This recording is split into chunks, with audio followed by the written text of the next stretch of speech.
Kan waaqeffatan har'a filadhaa aniif manni koo garuu Waaqayyoon waaqessina. Kitaaba Iyyaasuu boqonnaa 24 lakkoofsa 15.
Aniif manni koo Waaqayyoon waaqessina. Aniif manni koo Waaqayyoon waaqessina. Isatti amannee abdii godhannee gochaasaa dhugaa baana. Isatti amannee abdii godhannee gochaasaa dhugaa baana. Aniif manni koo Waaqayyoon waaqessina. Aniif manni koo Waaqayyoon waaqessina. Isatti amannee abdii godhannee gochaasaa dhugaa baana. Isatti amannee abdii godhannee gochaasaa dhugaa baana.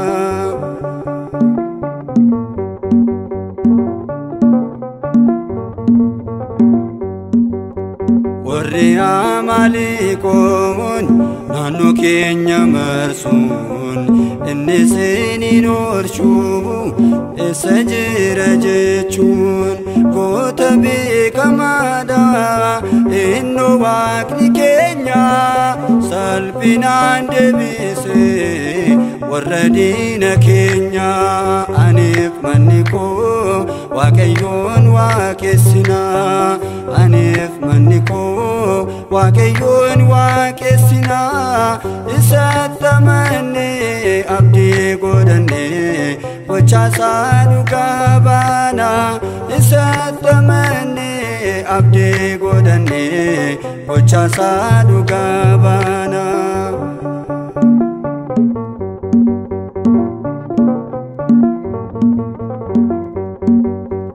Isatti hirkanne humni diinni keenya laafne gargaarsa isaatiin wanta hedduu darbine maqaa isaa jechuun fuuniif hojii keenya yoomuun irraanfannu oolmaa waaqa keenya aniif manni koo waaqayyoon waaqessina aniif manni koo waaqayyoon waaqessina isatti amannee abdii godhannee gochaa isaa dhugaa baana isatti amannee abdii godhannee gochaa isaa dhugaa baana.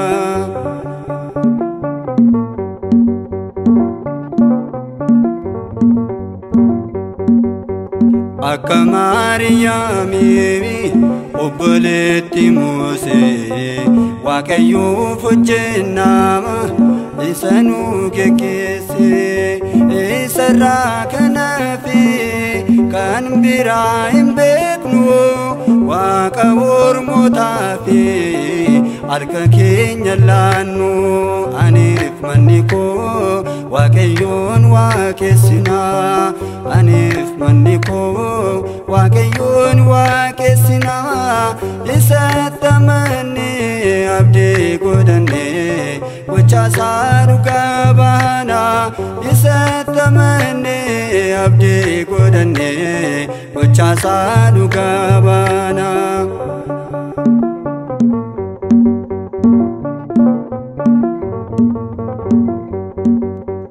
Naasudaan baqatee diinni sagalee isaa yommuu dhaga'ame samiin kakawweessa isaan sun humnaa fi qabeenya isaaniini nuti garuu ni moona yoomiyyuu taanaani aniif manni koo waaqayyoon waaqessina aniif manni koo waaqayyoon waaqessina isatti amannee abdii godhannee gochaa isaa dhugaa baana isatti amannee abdii godhannee gochaa isaa dhugaa baana aniif manni koo waaqayyoon waaqessina aniif manni koo waaqayyoon waaqessina isatti amannee